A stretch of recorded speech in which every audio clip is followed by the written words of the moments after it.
Moi, c'est Miguel Leclerc, je travaille chez IG Gestion Privée de Patrimoine, puis je conseille ça. Quand on veut. Oui. Pour nous, l'une de nos principales préoccupations est d'offrir des services conseils de qualité. Pour vous, M. Mascotte, l'innovation et penser différemment est l'une des principales forces de votre entreprise. Aujourd'hui, Chloé et moi-même, Loïc, revenons sur un mandat que vous avez dernièrement donné, vous aider à monter vos états financiers selon les IFRS. On va commencer par les différentes méthodes de comptabilisation des états financiers, les problèmes inhérents de comptabilisation inhérents à vos activités. On va poursuivre, sur la demande de prêt à la banque, que vous voulez principalement demander bientôt. Pour poursuivre avec d'autres questions, et aussi on va s'attarder au niveau fiscal aussi pour votre déclaration de revenus. Donc, premièrement, vous nous avez demandé un peu quel genre de service on pouvait vous rendre. Donc, bien sûr, il y a la préparation de vos états financiers en IFRS. Premièrement, si on voulait soulever le point, on pense que adopter un référentiel NCCF pour le type de votre entreprise aurait été suffisant. En fait, surtout étant donné que vous effectuez vos activités pas à l'international, en fait, sur le territoire québécois. Et aussi, c'est beaucoup moins compliqué quand on parle de comptabilisation. Les IFRS peuvent soulever quelques complications supplémentaires. Ensuite, il y a aussi, bien sûr, la déclaration d'impôt de votre entreprise, mais aussi votre déclaration personnelle. Et finalement, des différents conseils sur la gestion, étant donné que vous n'avez aucune compétence en administration. Donc, nous, on peut vraiment vous aider de ce côté-là. Donc, je vais céder la parole à ma collègue Chloé pour les méthodes de comptabilisation. Merci. Donc, on s'attaque d'abord au cœur, en fait, des problèmes de comptabilisation, soit les produits. Ici, évidemment, vous avez plusieurs styles de comptabilisation de produits. Donc, vous vendez des bacs de compost, mais vous faites également des contrats dans lesquels vous prêtez, vraiment, vous construisez les bacs à compost, vous faites l'installation et vous en assurez l'entretien par la suite. Donc, on sépare ici à l'IFRS 15 pour déterminer la façon de comptabiliser tout ça. D'abord, on va identifier s'il y a la présence d'un contrat. Ici, évidemment, il y a un accord qui a été signé entre les deux parties, soit vous et le client. Ensuite, c'est possible d'identifier les droits de chacun. Donc, en fait, Compost Agréable va rendre tous les services qui ont été énumérés. Donc, il y a 5 obligations de prestation en échange d'une contrepartie en argent. Ici, les conditions de paiement sont identifiables, soit 50% lors de la signature du contrat, puis 50% lors de la livraison du bien. Également, il y a une substance commerciale de par le fait que la configuration des flux de trésorerie est différente. Vous encaissez de l'argent et en échange, vous livrez un bien et un service au client. Puis, la contrepartie à recevoir, on imagine qu'elle était recouvrable puisque vous avez déjà encaissé la moitié des produits afférents à ces contrats-là. Puis, on n'a aucun indice qu'il y aurait des créances irrécouvrables selon ce que vous nous avez mentionné. Donc, par la suite, il faut identifier les différentes obligations de prestation. Ici, évidemment, il y en a 5. Premièrement, il y a une obligation de prestation qui est remplie progressivement, soit celle liée aux entretiens. Évidemment, les entretiens sont sur une base constante et linéaire, soit un nombre d'entretiens, un entretien en fait par semaine. Donc, à ce niveau-là, il va falloir utiliser la méthode d'avancement des travaux pour cette partie-là du contrat. Également, il y a d'autres obligations de prestation, soit l'élaboration du plan qui était donnée à titre gratuit, mais ça ne veut pas dire pour autant que c'est une obligation de prestation, que ce n'est pas une obligation de prestation, pardon. Puis également la construction et la livraison du bien, qui sont d'autres obligations de prestation qui sont clairement distinctes, puisque vous vendez les plans séparément, puis vous offrez également la vente unique des bacs à compost. Donc, au niveau de la détermination du prix de transaction, donc ici, il n'y a pas de contrepartie variable, ça semble être un montant fixe, puisque vous nous avez fourni les détails pour chaque contrat. Également, la contrepartie ne sera pas encaissée dans plus de 12 mois puisqu'on a vu qu'il y a déjà 132 contrats qui ont été complétés dans l'exercice financier. Donc, on imagine que ça vous prend moins de 12 mois pour compléter les bacs de compost. Puis, la contrepartie, elle est monétaire. Donc, à ce niveau-là, il va falloir comptabiliser les produits selon le montant qui figure au contrat. Au niveau de la séparation du prix de transaction, à la prochaine diapositive, donc évidemment, à ce niveau-là, il va falloir évaluer le prix spécifique lié à chaque obligation de prestation. Ici, on parle entre autres du plan qui était vendu séparément à 300 $, entre autres, les services d'entretien qui sont à 7 $ l'unité. Toutefois, il nous manquait beaucoup d'informations pour être en mesure de vraiment venir comptabiliser les produits afférents à ces 10 contrats-là qui sont en cours. Entre autres, on pense au coût de construction du bien ou au prix que vous vendriez le bac à compost séparément. Donc, à ce niveau-là, évidemment, nous, on vous recommande d'instaurer un système de prix de revient. De cette façon-là, vous allez être en mesure d'être capable de ventiler le prix des produits. Puis, on va être en mesure de comptabiliser les 10 contrats qui sont toujours en cours au 31 janvier. Ensuite, va falloir venir comptabiliser les produits, comme je l'ai mentionné. Au niveau des 132 projets qui ont été installés et livrés, les 4 premières obligations de prestation peuvent être comptabilisées entièrement. Puis, comme je l'ai mentionné, pour ce qui est de l'entretien, ça va être au prorata des services qui ont été rendus. Ensuite, sur vos terrains, vous avez des bacs à compost que vous avez achetés, que vous offrez aux clients. Donc, on se réfère ici à l'IFRS 16, contrat de location, afin de déterminer si c'est un contrat de location simple ou un contrat de location acquisition. Ici, clairement, c'est un contrat de location simple. Là, il n'y a pas de doute à ce niveau-là. Donc, effectivement, il n'y a pas de transfert de propriété au terme du contrat. Le client n'a pas non plus la possibilité d'acheter le bac à compost, puis c'est sur votre terrain, donc on ne voit pas comment il pourrait en prendre possession. Également, le contrat dure seulement 3 ans, alors que la durée de vie, vous avez mentionné, c'était 18 ans. Puis, la valeur actualisée des paiements, évidemment, c'est 400 $ pour un an, donc on se rend compte que c'est vraiment qu'une faible partie de la juste valeur monétaire. Puis, au niveau de la valeur spécifique du bien, les bacs à compost, c'est monsieur, madame, tout le monde qui peuvent se servir de ça. Donc, à ce niveau-là, il n'y a pas de valeur spécifique non plus. Donc, vous allez vraiment venir vous référer à l'IFRS 15 pour la comptabilisation des produits. On ne repassera pas une deuxième fois les critères, évidemment, mais vous allez pouvoir y aller vraiment là, à la hauteur selon l'avancement des travaux, donc selon le nombre de mois. Donc, on peut voir la diapositive suivante. Puis également, vous allez devoir évidemment amortir les bacs de compost puisqu'ils vont demeurer dans vos immobilisations. Ici, il n'y a également aucun indice de dépréciation, mais l'IAS 36 s'applique quand même. Pour poursuivre, ça en fait c'est juste un résumé là, de ce que vous devez constater là, à l'exception des contrats en cours. Donc ensuite, Pierre en fait élève des verres et vous vendez pour lui ces verres pour lui rendre service. Donc ici évidemment on est dans une position de mandataire puisque vous percevez seulement pour le compte d'un tiers les verres, donc il n'y a pas mention du fait que vous possédez un stock de verres, que vous avez la responsabilité de ces verres-là. Donc effectivement, vous faites seulement percevoir l'argent puis vous la remboursez par la suite. Donc les produits à ce niveau-là devront être comptabilisés au montant net, soit la commission de 10% que vous recevez par verre qui sont vendus. Je vais maintenant céder la parole à Loïc pour la suite des problématiques comptables. Oui, donc merci Chloé. Après les différents problèmes comptables liés aux produits, des autres problèmes comptables qui sont majeurs dans vos états financiers sont les acquisitions d'immobilisation au cours de l'année. Vous avez fait de nombreuses installations, de nombreuses fabrications, tant au niveau des bâtiments, du terrain, de l'installation de vos bacs de compost, ou par exemple l'asphaltage, puis votre porte de garage. On va toutes les descendre un par un. Premièrement, selon l'IAS 16, ce qu'il faut statuer, c'est sur les 2 critères de comptabilisation initiale. On va les voir tout de suite dès le départ. Par la suite, on va peut-être passer un petit peu plus vite, là, vu qu'on va manquer de temps sinon. Là. Mais l'IAS 16 demande si est-ce que l'immobilisation va être détenue pour la production ou la fourniture de services, et puis est-ce qu'elle est utilisée de façon durable. Ce qu'on entend par durable, c'est sur plus d'un exercice, sur une durée long terme. Donc ici, lorsqu'on parle de l'acquisition du bâtiment et du terrain, les 2 critères sont respectés, puisque oui, le bâtiment est utilisé à des fins administratives et à des fins de fourniture de services, et utilisé sur 15 ans. La petite question ici qu'on s'est posée, c'est surtout au niveau de la valeur qui a été payée. On a payé plus cher que ce que la juste valeur des biens représentait. La comptabilisation initiale doit se faire au coût. Donc, on a seulement fait un prorata avec le prix payé avec la juste valeur, là, comme pour le bâtiment, rapidement 150 sur 200 000, ce qui nous a permis de comptabiliser le coût. Par la suite, comme comptabilisation ultérieure, on aurait pu opter pour soit l'amortir sur toute sa durée de vie, ou on aurait pu aussi utiliser le modèle du coût ou de la réévaluation. Ici, on ne vous conseillait pas le modèle de la réévaluation parce que dès la première année, on a vu que la juste valeur s'élevait à 150 000 au début de l'année. On peut s'entendre qu'en un an, la juste valeur ne va pas tant varier que ça. Donc, dès la première année, il faudrait comptabiliser une perte de valeur, ce qui viendrait réduire votre résultat net. C'est pour ça qu'on a opté pour une comptabilisation ultérieure au coût. Donc, on peut voir ici que l'amortissement n'est pas marqué à la prochaine diapositive parce que par la suite, il y a une transformation du bâtiment qui a été faite tant au niveau avec des coûts de main-d'œuvre, qui a été faite par vous, M. Mascotte. On a donc décidé de traiter toutes vos heures de main-d'œuvre avec le taux horaire que vous avez donné au début du mandat.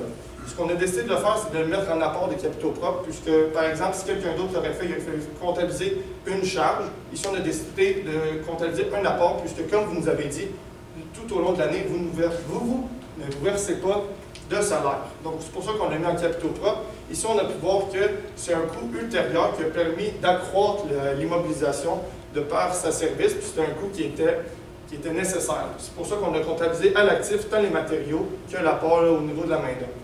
Par la suite, vous avez un synthèse de bâtiment, le coût du bâtiment plus sa transformation, plus son amortissement que vous devrez calculer en fin d'année comme régularisation. Par la suite, au courant de l'année, vous Vous avez changé la toiture et vos fenêtres. Les critères de comptabilisation ultérieurs des coûts, c'est est-ce que c'est possible d'accroître l'immobilisation ou d'assurer son entretien. Ici, la toiture, ce que vous nous avez mentionné, c'est que vous avez profité des beaux jours pour la remplacer avec la même qu'il y avait avant. Donc, on a compris qu'il n'y avait aucun avantage ou une diminution des coûts au niveau de votre immobilisation. C'est pour ça qu'on l'a passé en charge. Du côté des fenêtres, vous avez mentionné que c'était des fenêtres qui allaient vous permettre de diminuer vos coûts de chauffage à l'intérieur. C'est pour ça qu'on a décidé de capitaliser à l'actif. Donc, comme on peut voir, la charge d'entretien avec le bardeau et votre main-d'œuvre qui a permis de poser toute la toiture. Et les fenêtres qu'on va par la suite là, amortir sur toute leur durée de vie. La dernière petite acquisition que vous avez faite, l'avant-dernière, pardonnez-moi, c'est la porte de garage et l'asphaltage qui permettait à la rue de se rendre, par exemple, à votre garage. Ici, là, ce qu'il faut comprendre, c'est que l'immobilisation, elle est installée afin de fournir des biens de façon durable. La porte de garage sur 8 ans et l'asphaltage sur 10 ans, donc comptabilisons au coût initial, comme on a mentionné plus tôt. C'est pour ça qu'on a tous comptabilisé à l'actif, puis par la suite, amorti sur toute la durée d'utilité des deux lieux. La dernière petite acquisition que vous avez faite, c'est la pose, comme Chloé a mentionné tantôt, vous avez des bacs de compost sur vos immobilisations à vous, puis vous permettez à vos utilisateurs, par exemple, de venir faire le compostage chez vous. Vous avez payé pour les construire, pour les installer, puis vous avez fait aussi un aménagement qui était autour. Donc, de façon durable, oui, sur 18 ans, et pour fournir un bien, comme on a dit, le contrat de location plus tôt qu'on a dit. Donc, comptabilisation initiale au coût encore. C'est pour ça qu'on a comptabilisé à l'actif, tant la main-d'œuvre que vous avez mis, puis à payer, par exemple, c'est les charges juste pour installer le bac. Puis l'amortissement qui s'est fait 7 mois dans l'année, puisque votre année financière se termine au 31 janvier, comme vous nous avez mentionné. Par la suite, et au niveau des équipements, non, ok, je vais passer la parole à Chloé. En ce qui concerne les stocks de matières premières à la fin de la période, en fait, le prix du bois chez votre fournisseur a diminué à 4,50 $. Donc, en fait, comment on a analysé ça? Premièrement, on a décidé d'analyser les critères à savoir si c'était bien un stock. Donc, pour être un stock, ça doit être un actif détenu en vue de la vente, soit dans le cours normal des affaires, soit dans la production, ou encore qui va être consommé dans la production. Et ici, c'était le cas. En fait, le bois sert à fabriquer les bacs de compostage. Donc, pour le traitement adéquat, vous avez seulement à comptabiliser en fait votre stock de matières premières à l'actif. Ici, par contre, vous nous mentionnez qu'habituellement, le prix que vous facturiez à vos clients était de 5,75 $, mais on n'a pas de détails sur le nouveau prix que vous vouliez facturer, étant donné la baisse de prix chez les magasins des environs. Donc, c'est sûr qu'il va falloir faire un test de dépréciation en regardant la valeur de réalisation nette versus la valeur comptable afin de voir si les stocks valent vraiment en fait, la valeur qu'ils sont enregistrés en ce moment. Ensuite, si on poursuit, vous avez des stocks en consignation ou aussi des ventes en consignation qui n'ont pas encore été constatées. Donc, ici, pour s'assurer que c'est bien des équipements, des stocks en consignation, il faut se référer à l'IFRS 15 au paragraphe B78. En fait, il y a quelques indicateurs qui peuvent nous démontrer qu'effectivement, il s'agit de stocks en consignation. Entre autres, le produit est contrôlé par vous-même et en fait, on attend qu'un événement spécifique se produise avant de constater la vente. Effectivement, on attend que les distributeurs chez qui vous vendez vos produits les vendent à des clients. Par la suite, l'entité est en mesure d'exiger que le produit lui soit retourné effectivement parce que si vous manquez de stock, vous êtes en mesure d'aller rechercher les bacs chez vos distributeurs. Et finalement, le distributeur n'a pas l'obligation inconditionnelle de payer le produit. En fait, ici, on vous exige un acompte chez le distributeur. Donc, oui, ce critère s'applique aussi. Donc, on se retrouve en présence d'une vente de stock en consignation. Donc, ici, le traitement adéquat, ce serait de virer dans le compte stock en consignation les stocks que vous envoyez chez vos consignataires. Aussi, quand vous demandez un acompte, c'est très important de les comptabiliser en produits différés, étant donné que la vente n'est pas encore réalisée. Et lorsque la vente va être réalisée, il va falloir virer ces produits différés-là et aussi l'argent que vous allez recevoir des consignataires dans vos comptes de produits et bien sûr créditer les stocks en consignation dans vos coûts des marchandises vendues. Aussi, il y avait deux petites régularisations qu'il va falloir passer dans les livres afin de bien représenter la situation financière au 31 janvier. Donc, premièrement, il y a les assurances payées d'avance. En fait, les mois de février à juin ont été payés au 1er juillet dernier. Donc, il va falloir virer 1 400 $ des charges d'assurance, en fait, à des assurances payées d'avance. Si on se fie aux critères d'un actif, soit que, en fait, vous allez recevoir des avantages économiques futurs, ça découle d'un fait passé, et aussi vous contrôlez cette ressource-là. Et aussi, il y a les salaires à payer. En fait, la dernière période de paye a débuté le 27 janvier et c'est des périodes de 2 semaines. Donc, la première semaine jusqu'au 31 janvier, il va falloir bien sûr virer ça au salaire à payer si on se fie aux critères des passifs. Finalement, le dernier problème comptable qu'on a constaté aujourd'hui, c'est le site web. En fait, vous avez fait un échange non monétaire avec un de vos amis. En fait, lui vous a confectionné un site web en échange d'un bac et des services d'entretien que vous pouvez lui fournir par la suite. Donc, en fait, ici, on doit comptabiliser à la juste valeur, du bac, le site web. Si l'opération d'échange a une substance commerciale, ici, effectivement, la configuration des flux de trésorerie est échangée. Et aussi, s'il est possible d'évaluer de manière fiable la juste valeur reçue ou celle de l'actif cédé. Effectivement, vous vendez des bacs à des consommateurs, donc vous pouvez établir le prix de vente que vous faites habituellement pour le montant, pour le site web. Donc ici, selon la SIC 32, en fait, vous avez l'écriture afin de comptabiliser le site web et qui crédite. Je vais céder la parole à ma collègue Chloé pour la demande de prévention. Merci. Donc, effectivement, vous nous avez parlé du fait que vous vouliez obtenir du financement additionnel. C'est important de mentionner ce qui intéresse la banque, c'est la capacité de remboursement de l'organisation ainsi que sa capacité à fournir des garanties. On sait que vous avez déjà un emprunt bancaire à la hauteur de 350 000 $. Donc, à ce niveau-là, c'est à savoir si vous êtes en mesure de fournir des garanties supplémentaires à la banque, sans quoi vous allez possiblement devoir fournir des garanties personnelles, ce qui n'est pas nécessairement souhaitable dans le cas de démarrage d'entreprise. Au niveau de la capacité, de la recevabilité d'organisation, on pourrait venir ici également préparer un flux de trésorerie prévisionnel qui démontrerait la capacité de compost agréable de faire les paiements liés à cet emprunt bancaire-là. Également, afin d'assurer une fiabilité des chiffres que la banque va consulter, ça serait possible pour vous de faire affaire avec une firme, un cabinet comptable, afin de faire un examen qui va venir certifier, par exemple, la plausibilité de vos états financiers, ce qui pourrait venir vraiment vous aider à obtenir plus d'assurance, à donner plus d'assurance à la banque. Donc, les informations manquantes, qu'est-ce qu'on veut dire par là, c'est que c'est votre première déclaration fiscale et vos premiers états financiers que vous voulez établir. On a vu tout au long de notre présentation avec les différents problèmes comptables, tant au niveau des produits qu'au niveau des immobilisations, que parfois, peut-être que pour nous, il manquait des informations supplémentaires. Donc, dans une rencontre supplémentaire, il faudra peut-être aller chercher des informations qui vont nous permettre d'établir vos états financiers finaux en date du 31 janvier. Donc, par exemple, on a la balance chronologique des débiteurs. On n'a aucune information sur est-ce que vos clients vous payent directement au comptant ou est-ce que vous avez des comptes clients. Au niveau des fournisseurs, même chose. Est-ce que vous avez des états de compte? Est-ce qu'on paye? Est-ce que vous payez comptant? Est-ce que vous avez des comptes à payer? Au niveau des immobilisations, on sait que vous avez financé avec un prêt, par exemple, la bâtisse, mais tout ce qui est, par exemple, le terrain, les bacs, la porte de garage, on n'a aucun indice qui nous a mentionné si vous l'aviez payé comptant ou si c'est un compte à payer. Ça va nous être utile pour établir les états financiers. Le coût de fabrication aussi au niveau des produits, Chloé en a parlé tantôt, puis sur les informations en consignation aussi. Donc, la dernière demande que vous nous avez fait part, c'est des petites questions concernant la fiscalité.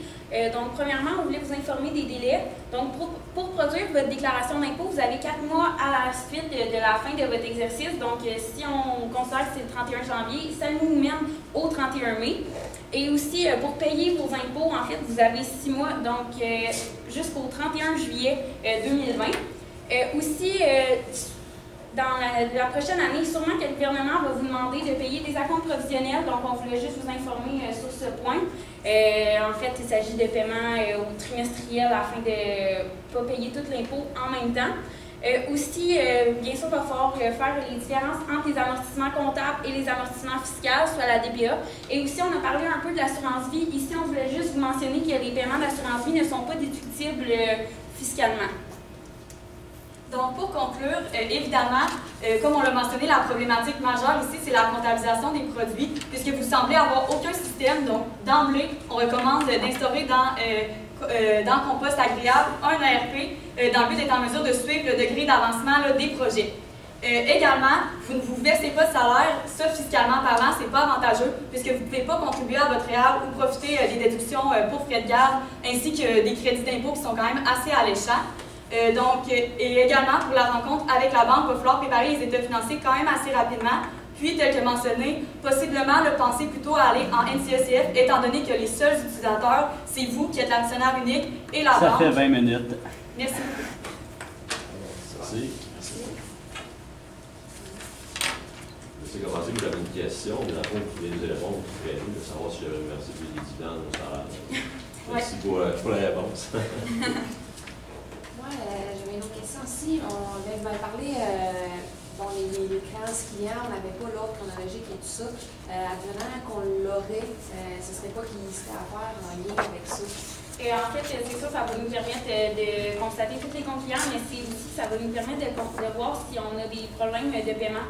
En fait, si il y a lieu de comptabiliser une provision pour créances douteuses, tous les clients qui sont, par exemple, à plus de 90 jours, peut-être qu'on devrait analyser plus spécifiquement leur situation afin de déterminer si on doit comptabiliser une provision ou non.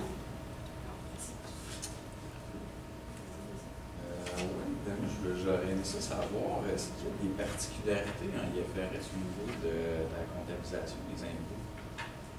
Oui, bien en fait, la comptabilisation des impôts en IFRS, ça doit être selon la méthode des impôts différés. Donc, en fait, à ce niveau-là, la différence avec l'NCCF, c'est que c'est ventilé court terme, long terme. Ici, évidemment, étant donné qu'on a beaucoup d'immobilisation, la DPA, généralement, est plus avantageuse dans les premières années. Donc, il y aurait un passif d'impôts différé là, à venir comptabiliser aux états financiers.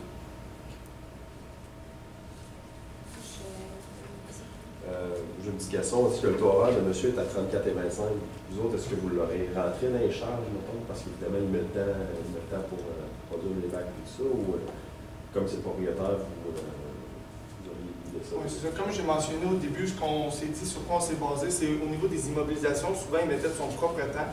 Donc, si ça n'avait pas été lui, ça aurait été quelqu'un d'autre, on aurait comptabilisé une charge. C'est pour ça qu'on voulait capitaliser les coûts de main-d'œuvre à l'actif. C'est pour ça qu'on a comptabilisé là, un apport au niveau des capitaux propres. Une autre question concernant le stock de bois. Donc, on a parlé d'un test de dépréciation, là, étant donné qu'il y avait une perte de valeur sur le marché. Donc, les stocks de bois, c'est des stocks qui fluctuent quand même beaucoup.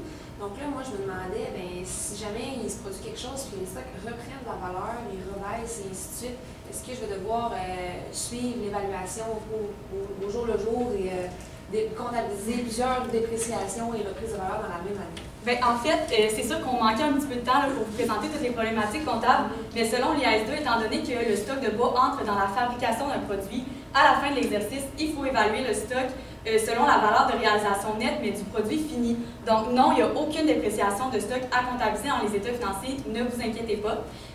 Puisqu'on considère en fait qu'on va vendre le bac de compost là, à un prix supérieur à son coût de fabrication, puis en fait la fluctuation là, du cours du bois, c'est pas, on ne suit pas le cours de la matière première, mais bien le coût de fabrication versus le prix de vente. Ouais, bien, au niveau des bacs à compost, je me demandais à partir de quel moment vous commencez à constater le revenu. J'ai compris que vous faisiez sur les étapes, mais est-ce que vous comptabilisez immédiatement à partir du moment où on commence l'estimation? Sur la fabrication, vous voulez dire donc l'étape de la construction, bien, étant donné que vous semblez déjà avoir de l'expérience en fait dans le domaine de la construction, vous nous avez quand même fourni des informations là, détaillées sur le degré d'avancement des projets. Puis étant donné qu'on est capable de faire une estimation fiable à ce niveau-là, bien, pour chaque obligation de prestation, le montant va pouvoir être comptabilisé, par exemple, en fonction du nombre d'heures de main-d'œuvre que vous avez mis, là, si vous êtes capable d'évaluer de façon fiable le nombre d'heures totales versus le nombre d'heures réalisées. À ce moment-là, vous allez également être en mesure de constater les produits liés à ça. OK. Mais ma question, c'était aussi, exemple, j'ai fait de l'estimation pour un client. Là, on n'a pas encore rien de signé. Est-ce que j'ai le droit de constater ce produit-là? Ou je dois attendre? C'est quoi votre position là-dessus? Bien, si c'est rien signé, on ne peut pas conclure à la présence d'un contrat. Donc, l'IFRS 15, à ce niveau-là, on ne peut même pas analyser les critères, les étapes suivantes, en fait, puisqu'il n'y a pas de contrat. Okay. Donc, ça va passer en charge directement le site de client, finalement, ne signe pas.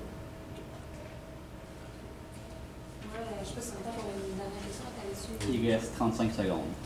OK. Ben, j'aimerais ça que vous me parliez, de DPA, dépréciation, amortissement comptable. À votre avis, là, la DPA, mais j'aimerais ça un petit peu plus savoir comment ça fonctionne pour les différents biens qu'on veut comptabiliser à l'actif, évidemment. En fait, la DPA, comment ça fonctionne, c'est que au niveau fiscal, on a plusieurs catégories de biens. Par exemple, la catégorie 1 et 3 concerne des immeubles.